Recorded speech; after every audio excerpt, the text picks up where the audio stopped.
Good morning, students. In the previous class, I have explained you about the nomenclature of organic compounds. How can we write the nomenclature? What are the important rules? All these things I have explained you. First one is word rule, which indicates the name and number of carbons. Second one, suffix, here primary suffix and secondary suffix. Primary suffix indicates the nature of the bond between two carbon atoms. Secondary suffix explains the functional group, name of the functional group present in it. Whereas coming to prefix, it is also two types, primary prefix, secondary prefix. Primary prefix indicates the name of cyclic compounds, whereas secondary prefix identifies the name of the substance present in the carbon chain. So now in today's class I will explain you how can we write the name. So if they give the carbon chain, how can we write the name? That things are explained by me in this class. So first, if before going to that, we should know how many bonds are present around the carbon and how many hydrogens can be placed on carbon. That is a very important thing. So here generally if this is a carbon can has 4 bonds around it. So we can write 4 hydrogens like that. So if it is CH4, then we can write like this. If it is CH3, then we can write like this and like this. So one bond is participated in the bond formation. Remaining 3 hydrogens are placed like that. So if they give CH2, then how can we write like that? First we will write like this. They have given us Ce2H4. First 2 carbons I have written. How can we distribute the hydrogens? In any time, the hydrogens must be shared between 2 carbons equally. So now how many hydrogens are there? 4. We should substitute 2 hydrogens with each carbon. So I am writing 2 hydrogens here, 2 hydrogens here. Now how many bonds should be present? Generally 4 bonds should be present on the carbon atom. So here 2 hydrogens are there, 1 bond is there. Total how many? 3 bonds are there. So here 2 hydrogens means 2 bonds. Here 1 bond. Remaining 1 bond should be present. That's why I will write here double bond. Like that. If there is a presence of only single hydrogen on carbon atoms, then how many bonds will come here? Each carbon should have 4 bonds. Here only 1 hydrogen is there. So how can we write now? Here we should write the triple bond. One shortcut method is there. If carbon contains 3 hydrogens, then single bond will be present between carbon atoms. If carbon contains 2 hydrogens, then double bond is present between 2 carbon atoms. If carbon contains 1 hydrogen, then it contains triple bond between 2 carbon atoms. That is very important. So if you have an idea about that, then only we can write the names for it. Have understood? So first of all, how many bonds are present between the carbon atoms? That is very important. How many bonds? 4 bonds will be there. So here if we remove 1 hydrogen and you write the carbon chain like this, if it contains carbon chain like this, then it contains only 3 hydrogens and one is participated in the bond formation. So that is the main thing.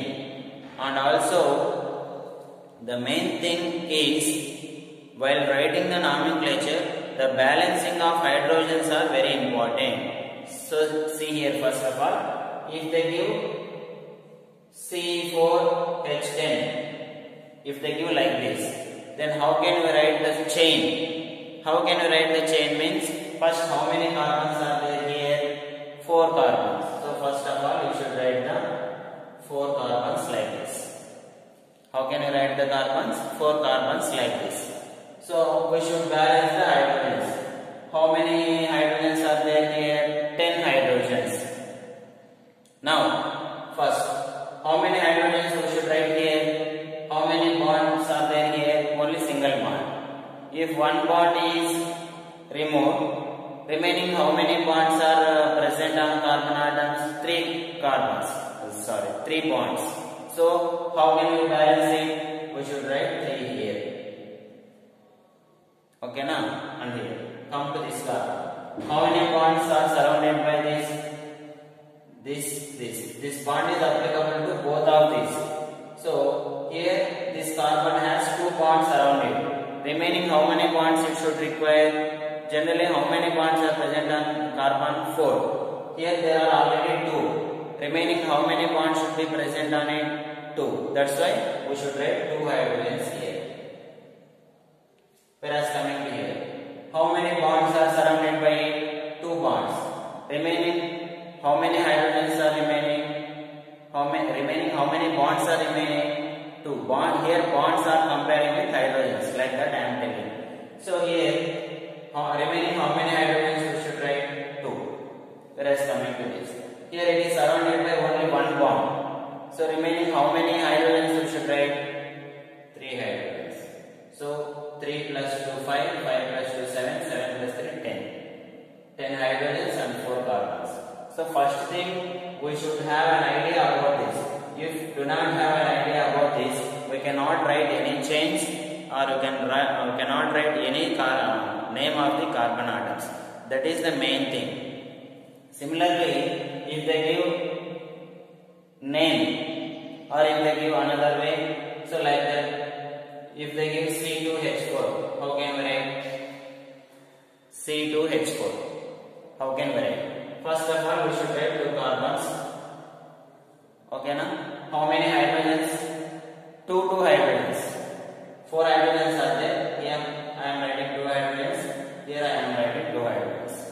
Now, generally 4 bonds should be present between, surrounded by each carbon. Now, how many hydrogens are there? 2 hydrogens are there. Remaining how many bonds should be present? 2 bonds. That's why I am writing double bond here. So first we should have an idea about this. If we have an idea about this, then we can write the nomenclature very easily. And also you should know the hybridization. Here now I am telling only shortest form. In depth one formula is there used to calculate the hybridization. But in order to understand you, for understanding purpose, I am telling you how to remember the hybridization. So the very short form of hybridization here is, for example, if there is a presence of single bond between carbon and carbon, then the carbon undergoes sp3 hybridization. If there is a presence of single bond, between 2 carbon atoms, then what is the hybridization? Means sp3. If there is a presence of double bond, then the hybridization of carbon, each carbon is sp2. So if there is a presence of double bond between 2 carbon atoms, then what is the hybridization? Means sp2. If there is a presence of triple bond between 2 carbon atoms, then what is the hybridization of each carbon? Is sp. So the hybridization of each carbon can be taken as sp. So single bond means sp3, double bond means sp2, triple bond means sp. This is very important. So if they give the compound like this,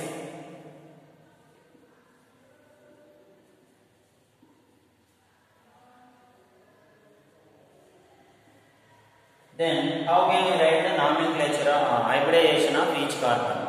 How can I write the hybridization? See here, see the bond. So whether the carbon is surrounded by single bond or double bond or triple bond, what is the bond between? You can write C here, here or here, anywhere. Always it is surrounded by only single bond. That's why if there is a presence of single bond, then what is the hybridization? So the carbon here is sp3. Whereas coming to this carbon, see here. Here it is surrounded by single bond, here it is surrounded by double bond. Then we have to take the higher bonds. If there is the presence of single and double, then we have to consider the double bond only. That is the main thing. So here it contains single bond and double bond. So we have to take the hybridization for this bond only. So what is the hybridization? If carbon contains double bond, what is the hybridization? sp2. Here also.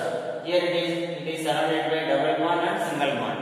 Which bond we have to take? Double bond. That's why what is the hybridization? sp2. Whereas coming to this carbon, see here, it is surrounded by single bond. If you write like this also, if you have a doubt, you can write like this also. So always it is surrounded by only single bond. That's why what is the hybridization of carbon? sp3. So in this way, we can write the hybridization. This is very important for objective, for MSET and JEE levels. This type of questions are very important. That's why I am explaining now itself. And also, they will ask how can we calculate the sigma bonds and pi bonds, like that they will ask. So for that also one easy method is there. I will explain you. See here, for this only CH3, CH double bond, CH, CH3. I am taking the same compound. How many sigma bonds and pi bonds are present in it? Like that they will ask. So while calculating such type of problems, you keep it in your mind that first of all, pi bonds are present only when there is a presence of double bonds or triple bonds in the compound. First check in the compound whether there is a presence of double bonds or triple bonds. Is there any presence of double bonds or triple bonds in it? Yes, here it is.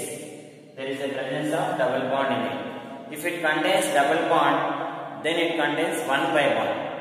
If it contains triple bond, then it contains two pi bonds. That is very important. If it contains double bond, how many pi bonds it contains? Only one. If it contains triple bond, then it contains two pi bonds. So in this compound only one double bond is there. One double bond is there. That's why how many pi bonds it contains? Only one. So pi bonds are one. If it contains two pi bonds, then pi bonds also are two. If it contains three double bonds, then it contains three pi bonds.